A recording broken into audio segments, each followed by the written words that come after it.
All right, so Salil, let's start with maybe just a broader question. This field of marketing, it's been disrupted by, these digital platforms. Give us your sense, over the last sort of 10, 15 years, where this disruption has come from, and just at an industry level, with all these platforms available and people on the call today, wanting to make a career in driving digital marketing for products and services for our organizations that they're going to work for. Just give us, from an industry perspective, what are the key themes and things that people need to be thinking about? Right. So in terms of marketing and how it's moved to digital marketing, what really happened, the transition came from the ability to target, right? With digital marketing, you got a lot of things. Your actions were measurable, your actions were targetable, your actions were specific, and your actions were coordinated. Whereas, let's say in traditional marketing, you hire a billboard. You have no idea who's looking at the billboard. You have no idea how they're responding to it. Do they like it? What's the audience? You had no data.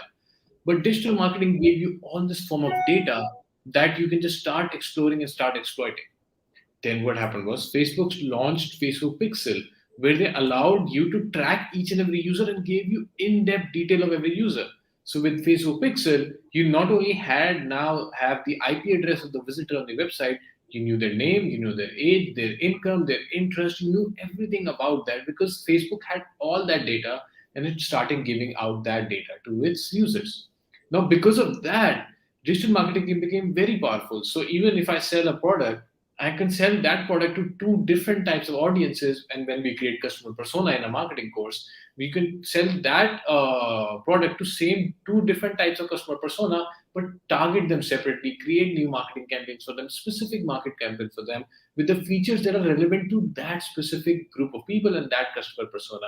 So digital marketing really transformed how we advertise, how we market, how we even create products. Because with digital marketing, you can take feedback first from the audience that you are going to create the product for, whose need you're solving, and then create the product as well. So it helped in feedback, it helped in innovation, it helped in every aspect as it because you can connect directly with the audience, with your relevant audience, and then give them and provide them value. So that's why digital marketing is being preferred over traditional marketing because it's more efficient. You reach directly to the customer, the need you're solving, and all of that makes digital marketing very powerful, which is why most companies are now hiring digital marketing experts because they want to transition to just doing broad based awareness campaigns to even specific targeted campaigns where they can actually even generate sales. So I think that's the future where it is. That's where the jobs are. More jobs are being offered for digital marketing as compared to traditional marketing. People are looking for experts, and even in digital marketing, companies are looking for experts in every field. So Google SEO expert, Google search engine expert, Instagram social media Instagram expert. So all these are great methods and great platforms, and that's why digital marketing is very powerful and relevant in this age. Right. Thank you, Salil. So, I mean, I guess what you're saying is previously you'd spend a lot of money to put a billboard up on the side of the highway, and you'd have to assume, all the people driving past that billboard, you wouldn't know anything about them. The only thing you'd know about them is that they were driving past that billboard at that time. But now instead of, people driving all over the place and relying on big, expensive billboards, now people are scrolling, right, on their devices, and based on their interests and based on their usage of those social media platforms, the targeting that you're talking about is very much more based on the behavior that those platforms have been able to analyze, and even the data that they've entered about themselves. So I'm a certain age group, I have these certain interests, I visit these certain sites, I'm actually interested in these specific products. It might be that I already have an interest in a certain product. And I think we all know of the story where you could be having a WhatsApp chat with somebody saying, I need to buy a new dishwasher. And then all of a sudden, when you're on Facebook, adverts for dishwashers start showing up in your feed, right? And that's the power of data and the usage of the platforms, right? So, I mean, I guess that's the targeting that you're talking about, where it's actually at such a micro, almost one-to-one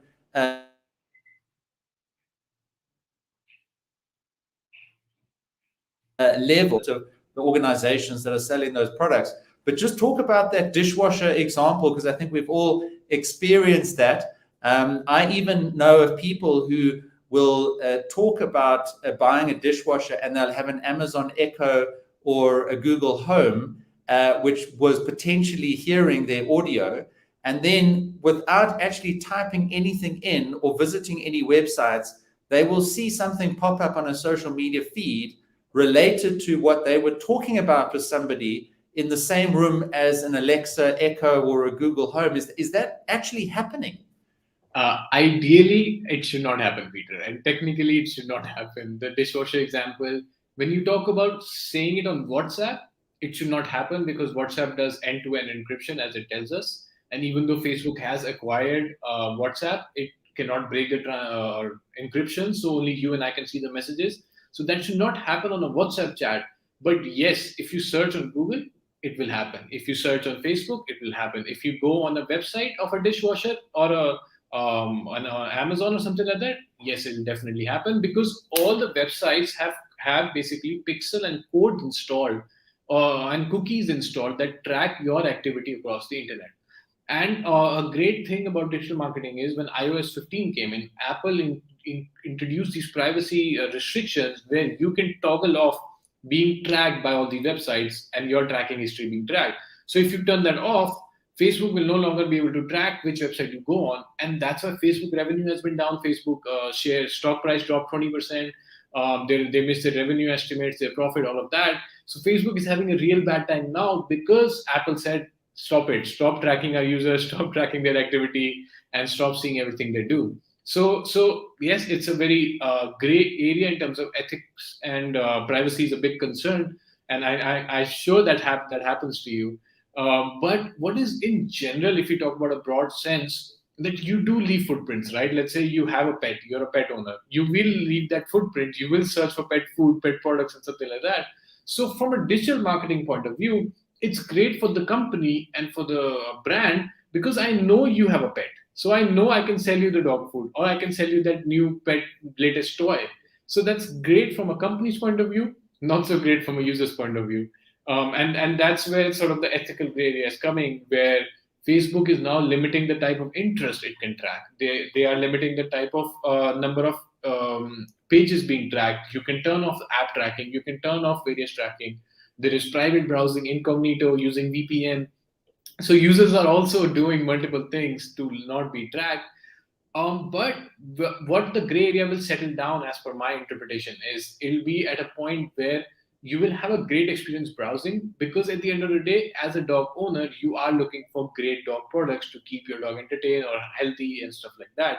So you should get some healthy feed of advertisements and things that interest you, but not to the point where your every move is being tracked and you're being scammed or you're being forced into buying things you don't want to. So I think as digital marketing executives, even for the interview and going on the topic of the webinar, if we pitch this ethical way of finding attracting users that have the need, right? We are trying to attract users that need the product that we are selling, and we do that in an ethical way using digital marketing by targeting them. We can definitely give value to the customers, bring more value to the company, and then grow our digital marketing platform.